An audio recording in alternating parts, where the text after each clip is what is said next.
नमस्ते, मेरो नाम सङ्गी शेर्पा। म पिके लक्ष्मणपुर म सामुदायिक हेड पन्डा नेटवर्कको बनाविभावक तथा हेड पन्डाको लागि हामी यहाँ विगत 1.5 वर्षदेखि चाहिँ सर्भिसिङ गरिरहेछौँ। त्यो सिलसिलामा आज चाहिँ हामी यहाँ क्यामेरा ट्र्यापिङको लागि हेड पन्डा तथा अन्य वन्यजन्तुको लागि के कस्तो छन् भनेर हामी क्यामेरा ट्र्यापिङको लागि हिँडेका छौँ।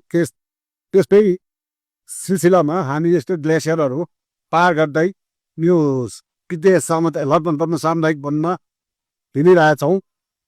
अब हामी म लगायत हाम्रो सर अनि हाम्रो साथीहरू हामी 3जना यस सामुदायिक वनमा हिजो र आज क्यामेरा ट्र्याकिङको लागि हिँडिरहेछौँ। अब आज सक्ने लक्ष्य लिएछौँ, सक्छ सक्दैन हेरौँ होइन भन्दै बिदा हुन चाहन्छु। नमस्ते।